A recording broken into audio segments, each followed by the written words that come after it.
I stood in the empty spot where Vincent's Mustang used to sit, oil stains on the concrete, the only proof it had ever been there at all. The Arizona sun beat down through the open garage door, and I could feel sweat forming on the back of my neck, but I didn't move. Couldn't move. 3 years of Saturday mornings spent with my hands buried in that engine, replacing gaskets, rebuilding the carburetor, sanding down rust spots until my fingers ached, all of it gone because my son needed to pay off some bookie in Tempe. "You still out here?" I turned to see my neighbor Craig leaning against the doorframe, coffee mug in hand. He'd lived next door for 12 years, ever since he and his wife Patricia moved down from Oregon.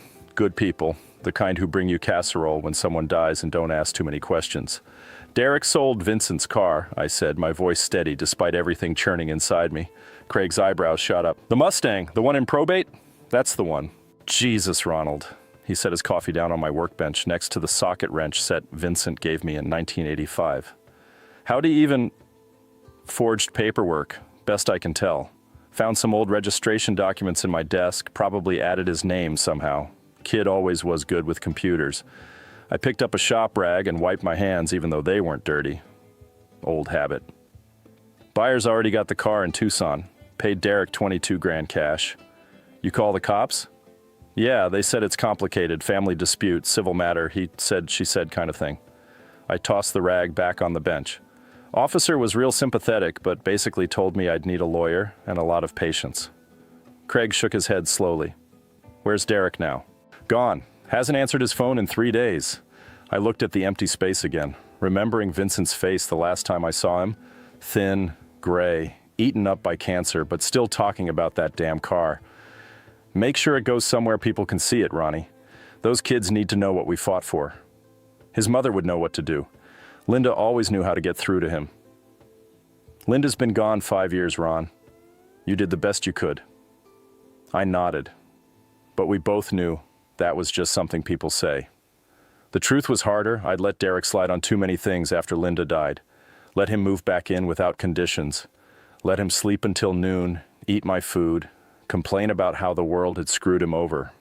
I thought I was being compassionate, giving him space to grieve and figure things out. Turns out I was just enabling him to become someone I barely recognized. My phone buzzed in my pocket. Unknown number. I almost didn't answer, but something made me pick up. Is this Ronald Preston? A woman's voice. Professional. Clipped. Speaking. Mr. Preston, my name is Heather Milligan. I'm calling from Desert Valley Credit Union. Your son Derek listed you as a reference on a loan application last month. We've been trying to reach him about some discrepancies. Ma'am, I don't know anything about any loan. A pause. Mr. Preston, did you co-sign a personal loan for $18,000 on April 15th? My stomach dropped. No, I did not. I see. Papers rustling in the background. We may need you to come in and verify some documents. It appears there might be some irregularities with the signatures. I closed my eyes. How many other places has he done this? I'm sorry? How many other banks, credit unions, loan companies has my son listed me on? I wouldn't have access to that information, Mr. Preston. After I hung up, Craig was staring at me. How bad is it? Bad. I walked over to my workbench and sat down on the old stool Linda bought me for Christmas 20 years ago. The vinyl was cracked now, stuffing coming out the sides. I think he's been using my name, my credit, my everything. You need to freeze your credit, today, right now. I know. But I didn't move. I just sat there, thinking about the little boy who used to hand me tools in this very garage, who'd ask 1,000 questions about how engines worked, who'd fallen asleep on my shoulder during the long drive back from Disneyland when he was 8. Where had that kid gone? When did he turn into this stranger who'd steal from his own father? My phone rang again.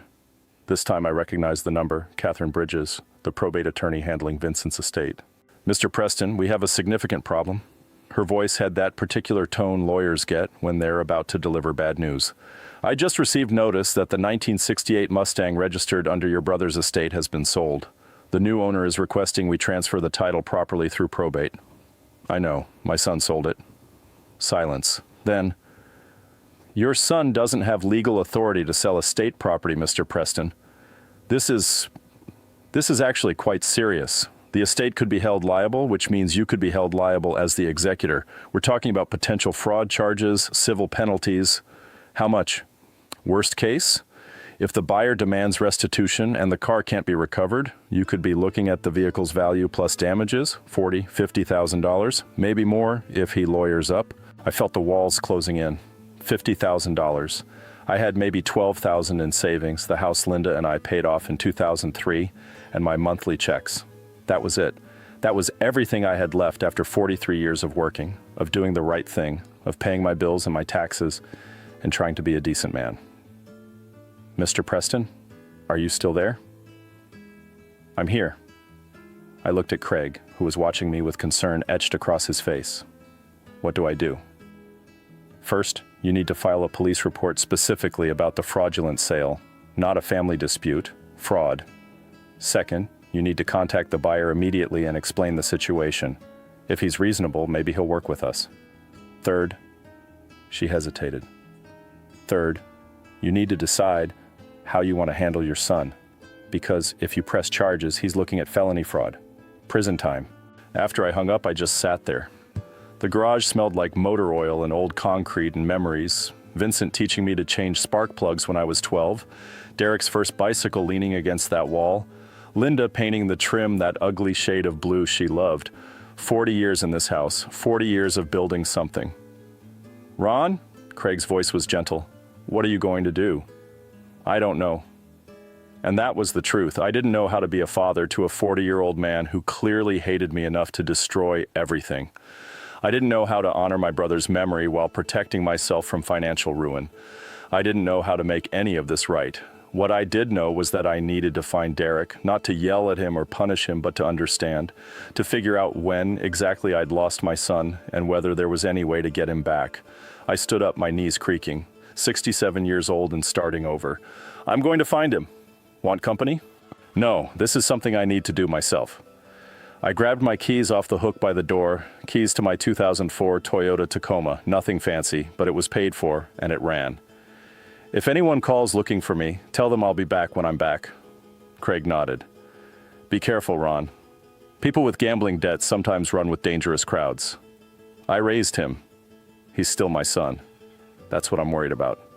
I drove to Derek's last known hangout first, a sports bar off Scottsdale Road called Lucky's, which seemed like a cruel joke given the circumstances. The afternoon crowd was sparse. A few retirees watching golf on the big screens, a couple of guys in construction gear eating lunch. The bartender, a young woman with dark hair and too many ear piercings, looked up when I walked in. Help you? Looking for Derek Preston, tall guy, brown hair, usually wears a Diamondbacks cap. He come in here? Her expression shifted, not quite hostile, but close. You a cop? I'm his father. Oh! She wiped down the bar with a rag that had seen better days. Yeah, he's been in here. Haven't seen him in maybe 4 or 5 days, though. He owe you money, too? 2? She shrugged. He owes Randy, that's the owner, about $600. Ran a tab, said he'd pay it when his deal came through. Randy finally cut him off last week. This deal, he say what it was? Something about a car. Classic car he was selling. She looked at me more carefully. That was you, wasn't it? The car was yours. I didn't answer. He mentioned where he might go after he got the money. Look, mister, I just serve drinks. But if I had to guess, there's a poker game that runs out of a house in Mesa. Thursday nights. Derek's been going there pretty regular. Address is... She pulled out her phone, scrolled, then wrote something on a napkin. Don't tell them I sent you, and be careful. These aren't nice people. I took the napkin. Thank you. Hey, she caught my arm as I turned to leave. For what it's worth, Derek talks about you sometimes when he's had a few. Says you were a good dad, that he messed everything up. Just thought you should know. I nodded, not trusting my voice, and walked out into the bright Arizona afternoon. The address led me to a rundown neighborhood in East Mesa, the kind of place where chain-link fences sag and cars sit on blocks and driveways. The house was a beige stucco ranch with bars on the windows and a dead lawn. 2 trucks parked out front, both newer models, both worth more than they had any business being in this neighborhood. I sat in my Tacoma for a long moment, engine running, air conditioning fighting against the heat. What was I doing? I was a 67-year-old retired electrician about to walk into what was probably an illegal gambling operation to confront my son. This was stupid. This was dangerous. But Vincent's voice was in my head. You don't run from hard things, Ronnie. You face them straight on. I turned off the engine and got out. The front door opened before I could knock. A man in his 30s, built like he spent a lot of time in the gym, looked me up and down. Help you, old-timer? I'm looking for my son, Derek Preston. Don't know him. I think you do. I kept my voice steady, respectful, but firm. I'm not here to cause trouble. I just need to talk to him. The man studied me for a long moment, then stepped aside. 5 minutes, then you leave. The house interior was dim, curtains drawn, smelling like cigarette smoke and stale beer. 4 men sat around a card table in what used to be a living room, chips and cards scattered across green felt. One of them was Derek. He looked up when I walked in, and I watched his face cycle through surprise, fear, and then cold anger. What are you doing here? We need to talk, son. I got nothing to say to you. He turned back to his cards, but his hands were shaking. The buyer in Tucson wants the car properly titled. The probate attorney says I'm liable for fraud. Could be $50,000, Derek. $50,000 I don't have. One of the other players, an older man with gray stubble and cold eyes, looked up. This your kid, Preston? Derek didn't answer. Your kid owes me $17,000, the man continued, addressing me now. Said he'd have it last week, then he said he'd have it yesterday. Now here we are, Thursday, and I still don't have my money. You here to pay his debts, old man? My heart was pounding, but I kept my face neutral. I'm here to talk to my son. Well, talk fast, because if Derek doesn't pay me by Sunday, we're going to have a different kind of conversation. The man smiled, showing yellow teeth. You understand what I'm saying? I understood perfectly. This was worse than I thought. Derek hadn't just gambled away money he didn't have. He'd borrowed from people who broke bones when you didn't pay them back. Derek? I looked at my son, really looked at him, and saw the fear underneath all that anger. Let's go. We'll figure this out. Figure what out, Dad? I'm screwed. I'm totally screwed. His voice cracked. I thought if I sold the car, I could pay everyone back, start over clean. But it's not enough. It's never enough. How much total? He laughed, bitter and broken. With these guys? With the credit cards? With the bank loans? Maybe 60,000? Maybe more. I don't even know anymore. I stopped counting. The room went quiet. $60,000. My entire savings, the equity in my house, everything I had. It wouldn't even cover half. We'll figure it out, I said again, even though I had no idea how. No, we won't. Derek stood up, his chair scraping against the floor. You can't fix this, Dad. You can't fix me. I'm done. He pushed past me, heading for the door. I started to follow, but the man with the yellow teeth cleared his throat. Sunday, old man. You make sure your boy understands. Sunday. I found Derek sitting in his car, a 10-year-old Honda Civic that barely ran, head on the steering wheel, shoulders shaking. I tapped on the window. He didn't move, but he unlocked the door. I got in the passenger side, and we sat there in silence while the afternoon heat turned the car into an oven. Finally, Derek spoke, his voice barely a whisper. I'm sorry about the Mustang. I'm sorry about everything. I don't know what's wrong with me, Dad. I can't stop. Even when I know I'm going to lose, I can't stop. And there it was, the truth I'd been avoiding for years. My son wasn't just making bad choices. He was sick, addicted, drowning. We'll get you help, I said. Real help, treatment. With what money? I destroyed your credit, sold Uncle Vincent's car, and I still owe more than you'll make in 5 years. There's no help for this. I thought about Linda, about what she'd say right now.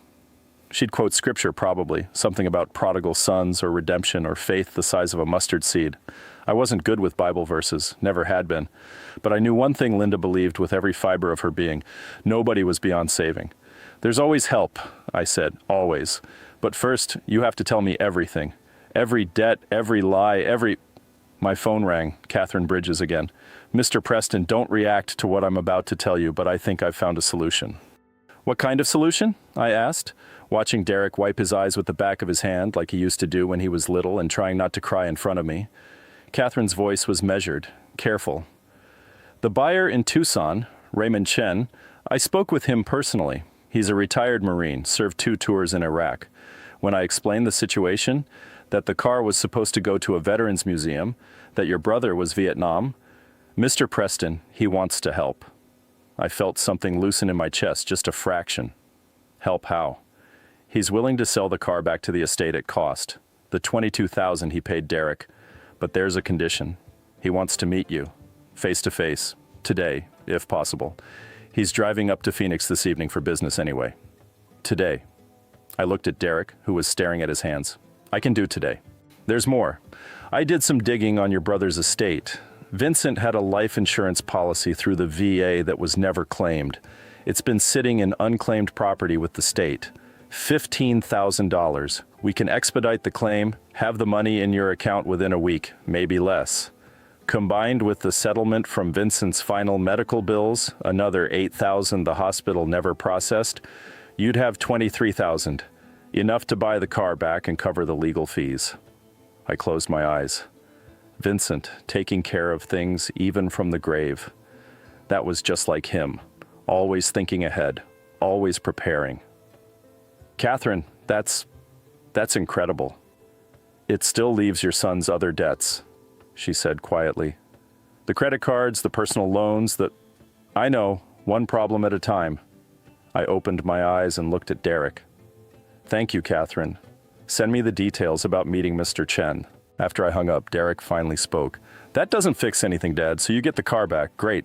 I still owe those guys in there $17,000 by Sunday. That's 3 days. 3 days before He couldn't finish the sentence. Before they, what, Derek, beat you up, break your legs? I turned in the seat to face him fully. Because that's where this is heading. You understand that, right? These aren't credit card companies. These are criminals. I know. His voice cracked again. You think I don't know? I wake up every morning scared, go to bed every night scared, but I can't. Dad, I've tried to stop. I've tried so many times. I tell myself this is the last bet, the last game, but then something inside me says, just one more. You can win it all back, just one more. And I believe it. Every single time, I believe it. I'd read about gambling addiction after Linda died during one of Derek's bad stretches. Read about how it lights up the same parts of the brain as drugs, how people lose everything chasing that high. But reading about it and watching your only child live it were two different things entirely. There's a treatment center in Tucson, I said.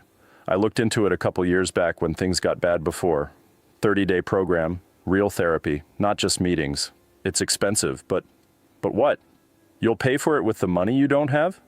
Money I already stole from you? He laughed, harsh and ugly. Face it, Dad, I'm a lost cause. Don't you dare. The words came out harder than I intended. Don't you dare say that. Your mother didn't raise a quitter and neither did I. Mom would be ashamed of me. Your mother would love you. I felt my throat tighten, just like I love you. Even when you make it really damn hard. We sat there in that suffocating car and I made a decision. Not a smart decision, maybe not even a good decision, but the only decision I could live with. Here's what's going to happen, I said. Tonight, I'm meeting Mr. Chen and getting Vincent's car back. Tomorrow, you and I are going to the bank, and we're going to figure out exactly how much you owe and to whom. Every penny, every debt, everything.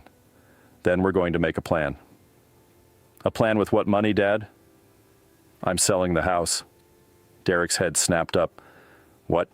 No, that's your home. That's where you and Mom... It's just a building, son. Walls and roof and memories, the memories I keep regardless. I looked out at the shabby street, the dying palm trees, the heat shimmer rising off the asphalt. House is paid off, worth about $250,000 in this market. That's enough to pay your debts, get you into treatment, and give me enough left over to rent a decent apartment. I've been rattling around in that place alone for 5 years anyway. Maybe it's time. I can't let you do that. You're not letting me do anything. I'm choosing to do it. I met his eyes. But here's the deal. You go to treatment. 30 days minimum, 90 if they recommend it. You do the work, real work, not just showing up. And when you get out, you get a job, any job, and you start paying me back. Not the money, I don't care about the money, but you pay me back by becoming the man I know you can be. The man your mother knew you could be. Derek was crying openly now, not trying to hide it. I don't deserve this. I don't deserve you. Probably not, I said, and almost smiled. But that's the thing about grace, son. Nobody deserves it. That's what makes it grace. I met Raymond Chen at a diner off I-10. The The kind of place with red vinyl booths and waitresses who call you Han. And he was younger than I expected, maybe 50, with gray at his temples and the kind of posture that screamed military, even in civilian clothes.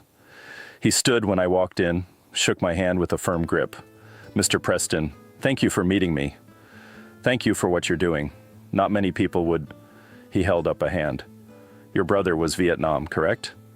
"Yes, sir. Marines. Khe Sanh." Something shifted in Raymond's expression. "My grandfather was Khe Sanh, 2nd Battalion, 26th Marines. He never talked about it much, but when he did," he shook his head. "Those men went through hell. If this car was important to your brother, if he wanted it to honor veterans, then getting it where it belongs is the least I can do." We sat down, and Raymond pulled out a folder. I had my mechanic check it over. "Your restoration work is excellent, really excellent. You have a gift. I had good teachers." I thought of Vincent, patient and thorough, showing me how to do things right. "My brother taught me most of what I know. The car's worth more than what your son sold it for. I could probably get 35, 40,000 from the right collector." He pushed the folder across the table. "But that's not what this is about. 22,000, same as I paid. And Mr. Preston, I don't need the money right away. Your attorney explained about the insurance claim. I can wait a couple weeks if that helps." I felt something sting behind my eyes. Kindness from a stranger, real kindness, when my own son had shown me nothing but betrayal. "Why are you doing this?" Raymond was quiet for a moment, looking down at his coffee. 3 years ago, I came home from my second deployment with PTSD so bad I couldn't sleep, couldn't work, couldn't function. I was angry all the time, drinking too much, pushing everyone away. My marriage was falling apart. I was falling apart. He looked up. A guy from the VA, complete stranger, sat with me for hours one night when I was at my lowest. Didn't judge, didn't preach, just stayed. Helped me find treatment, helped me find my way back. He told me, "Pass it on when you can." So that's what I'm doing, passing it on. I don't know what to say. Say you'll get that Mustang to the museum where it belongs. Say you'll let it remind people what men like your brother sacrificed. He smiled slightly. And say you'll help your son find his way back. Ms. Bridges told me a little about his situation. Addiction is hell, Mr. Preston, but it's not hopeless. Nothing's hopeless. We shook hands again, and I drove home with the signed agreement in my passenger seat, feeling like maybe, just maybe, things might work out after all. The next morning, Derek and I sat at my kitchen table with a yellow legal pad, a calculator, and 3 cups of coffee. We went through everything. Credit cards, personal loans, the money he owed to Lucky's, the $17,000 to the men in Mesa, even a payday loan I didn't know existed. When we finished, the total was $63,412. Derek looked sick. "It's more than I thought." "It's a number, just a number." I wrote it down at the bottom of the page. "Now here's what we're going to do." I'd been up most of the night, working through scenarios, making plans. The house would sell for around $250,000, probably less after fees and costs, but close enough. Vincent's insurance and medical settlement would cover buying back the Mustang. That left roughly $227,000. After paying Derek's debts, I'd have about $160,000 left, enough to rent a decent place, cover treatment costs, and have a cushion for emergencies. I called the treatment center in Tucson, I continued. "They have an opening next week. 30-day program, $12,000. I'm paying." "Dad, not negotiable. After that, you're coming to live with me wherever I end up. Sober living, they call it. You'll get a job, doesn't matter what kind, and you'll go to meetings every day at first, then as often as they tell you to." Derek nodded slowly, tears streaming down his face again.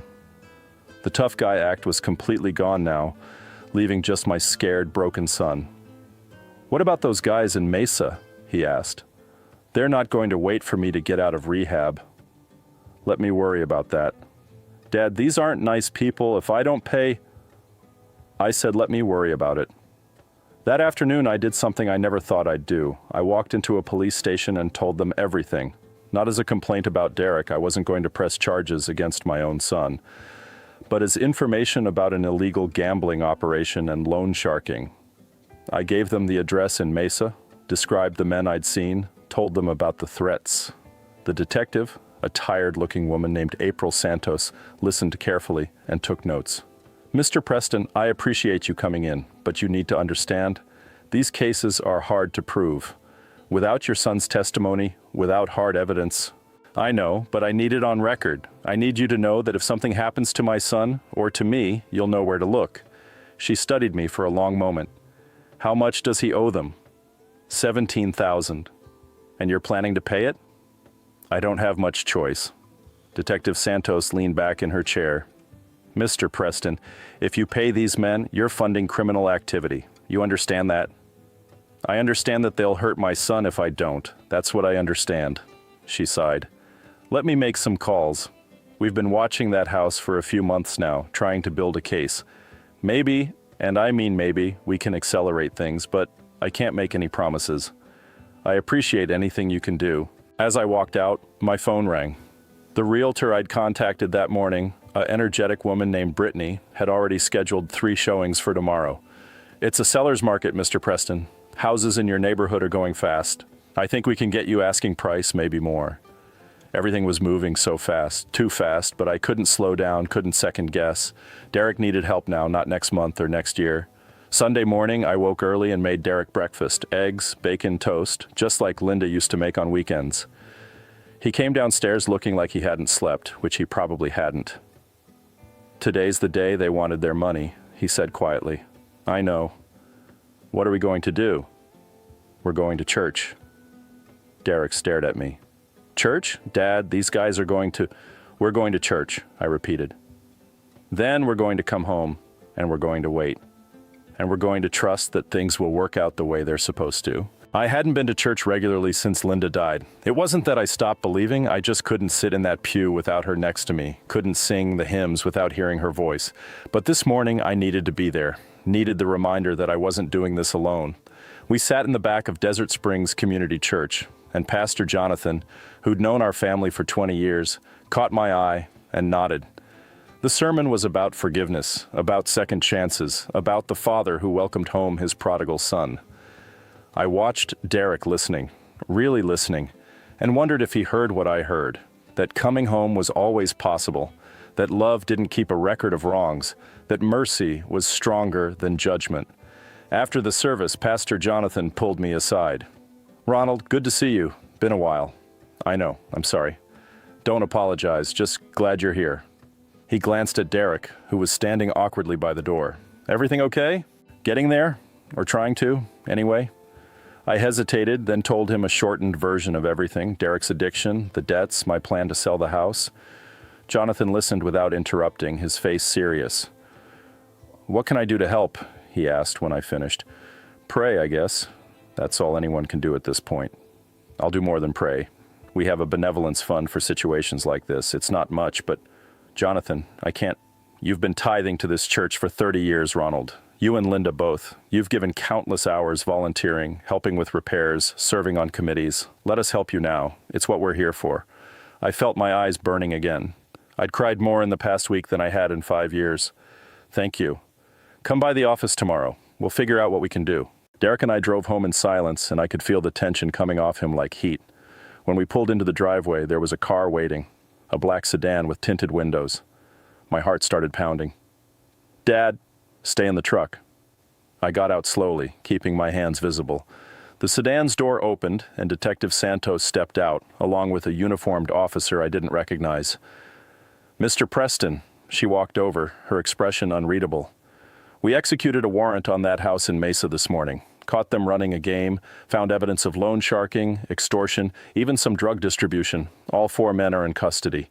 I had to grab the truck's hood to steady myself. All of them? All of them. Including the one your son owes money to. She looked past me at Derek, who'd gotten out of the truck despite my instruction. The debts they're claiming? They're not legally enforceable. Those were illegal loans at usurious interest rates. You don't owe them anything, Mr. Preston. Neither does your son. I don't understand.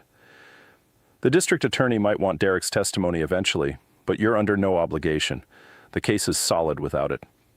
She handed me a card. If they contact you from jail, if anyone associated with them contacts you, you call me immediately. Understood? After they left, Derek and I just stood there in the driveway, stunned. $17,000. Gone. Just like that. Not because I'd paid it, but because God or fate or just plain luck had intervened. Dad? Derek's voice was shaky. Did that really just happen? I think it did. He started laughing, almost hysterical, and then he was crying, and then he was hugging me, really hugging me for the first time in years. I'm so sorry, Dad. I'm so sorry. I know, son, I know. The house sold in 4 days, $10,000 over asking price. The buyers were a young couple from California, both teachers, looking for a fresh start. I watched them walk through, imagining their life in these rooms, and felt a strange sense of peace. This wasn't my house anymore. It was just a building, like I'd told Derek. The real home was wherever we chose to build it. Vincent's Mustang sat in the garage one last time while I finished the final details. Replaced the passenger side mirror, detailed the interior, made sure everything was perfect. On a Saturday morning, I drove it to the Veterans Heritage Museum in Phoenix, Derek following behind in my Tacoma. The museum director, a Vietnam vet named Marcus, met us at the entrance. He walked around the Mustang slowly, reverently, running his hand along the hood. "Your brother would be proud," he said. "This is exceptional work." It was for him. I handed him the keys. He wanted kids to see it, to understand what that generation fought for. I hope it does that. It will. I promise you, it will. They had a small dedication ceremony. Nothing fancy, just a plaque with Vincent's name and service record. Marcus said a few words about sacrifice and memory and the importance of honoring those who came before. I stood there with Derek beside me, and I felt Vincent's presence as clearly as if he were standing right there with us. "You did good, little brother," I could almost hear him say. "You did real good." Derek checked into the treatment center in Tucson on a Monday morning. I drove him down, helped him get settled, met with his counselors. They told me not to visit for the first 2 weeks. Let him focus, let him do the work without distraction. It was harder than I expected, leaving him there, but I knew it was necessary. I rented a small 2-bedroom apartment in Scottsdale, close to Craig and Patricia, who'd insisted on helping me move. It wasn't much, 800 square feet, aging carpet, a kitchen the size of a closet, but it was clean and safe and affordable. I set up 1 bedroom for myself, left the other ready for Derek when he got out. The church's benevolence fund gave me $5,000, enough to cover some of Derek's treatment costs and ease the financial pressure. People from the congregation brought me casseroles, helped me unpack, offered prayers and support. I'd forgotten what it felt like to be part of a community, to let people help instead of trying to do everything myself. 3 weeks into Derek's treatment, I got a call from his primary counselor, a woman named Chelsea. "Mr. Preston, I wanted to update you on Derek's progress. He's doing really well. Better than well, actually. He's engaged, he's honest, he's doing the work. That's good to hear. He talks about you a lot. About how you didn't give up on him even when he'd given up on himself. That means something, Mr. Preston. It means everything." After Derek completed the 30-day program, his counselors recommended another 60 days of intensive outpatient treatment. I didn't hesitate. Whatever he needed, however long it took, we'd make it work. He came home on a Sunday, 93 days sober, looking healthier than I'd seen him in years.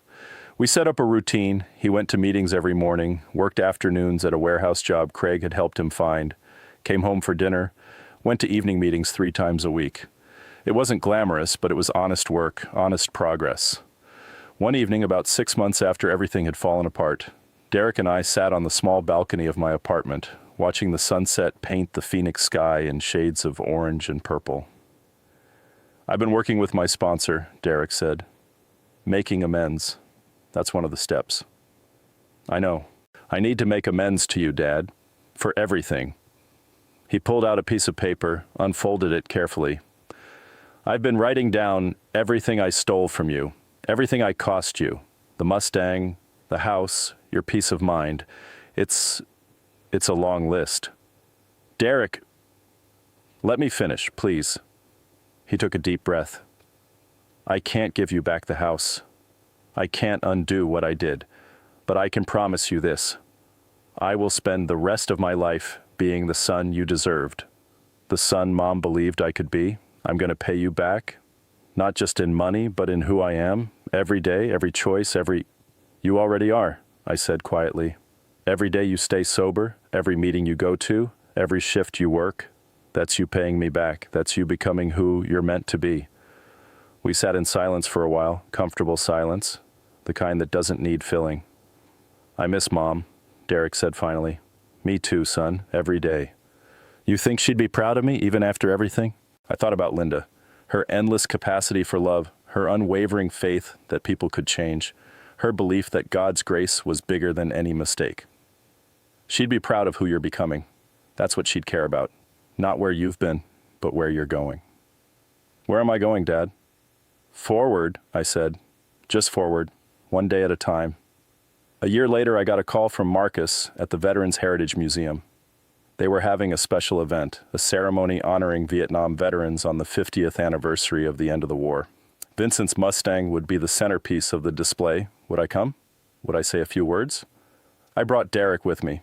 He was 18 months sober now, promoted to shift supervisor at the warehouse, attending community college classes in the evenings. He'd started dating a woman from his recovery group, someone who understood the work it took to stay clean. Life wasn't perfect, but it was good. It was honest. The museum was packed. Veterans, families, school groups, people of all ages come to remember and honor. Vincent's Mustang gleamed under the lights, surrounded by photographs and memorabilia from the era. I stood at the microphone, looking out at all those faces, and spoke from my heart. My brother Vincent loved this car, but more than the car, he loved what it represented. Freedom, sacrifice, the idea that something broken could be restored. He served his country in the worst hell imaginable, came home changed, and spent the rest of his life trying to make sure people remembered what that generation fought for, remembered what they lost, remembered what they gave. I glanced at Derek, standing in the back, and continued. This past year has taught me a lot about restoration, about how something broken, whether it's a car or a person or a relationship, can be made whole again with patience and love and work. Real work. My brother understood that, and I hope, in some small way, this car helps other people understand it too. After the ceremony, a young Marine in dress blues approached me. He couldn't have been more than 22, with a fresh haircut and nervous energy. Mr. Preston, I just wanted to say thank you. My grandfather served in Vietnam, and he never talked about it, not once. But seeing this car, reading about your brother, it helped me understand him better. Helped me understand what he carried all those years. I shook his hand, feeling the calluses of someone who worked hard, who served. Thank you for your service. Thank you for making sure we remember. Derek and I drove home as the sun set, the Phoenix sky brilliant and vast. We didn't talk much, but we didn't need to. We'd learned how to be comfortable in silence, how to be present without filling every moment with words. Dad, Derek said as we pulled into the apartment complex. Thank you for not giving up on me, for everything. You're my son. That's what fathers do. Not all of them. Then I guess I'm one of the lucky ones. That night I sat on my balcony alone, looking up at the stars, thinking about Vincent and Linda, and all the ways life breaks us and remakes us. I thought about grace, how it shows up unexpected, how it looks like strangers being kind and communities rallying and second chances when you don't deserve them. I thought about how I'd lost almost everything this past year and somehow ended up with more than I started with. My son was sober, my brother was honored, my faith, battered and tested, had held. I was 68 years old, living in an apartment a quarter the size of my old house, with savings that would have made my younger self nervous. But I was at peace, real peace, the kind that comes from knowing you did the right thing, even when it cost you everything. The kind that comes from choosing love over anger, redemption over revenge, hope over despair. The kind that comes from understanding that sometimes the best inheritance you can leave isn't money or property, but the simple truth that people can change, that families can heal, that broken things can be made beautiful again. I closed my eyes and felt the desert breeze on my face, warm and constant, and smiled. Forward, just forward, one day at a time.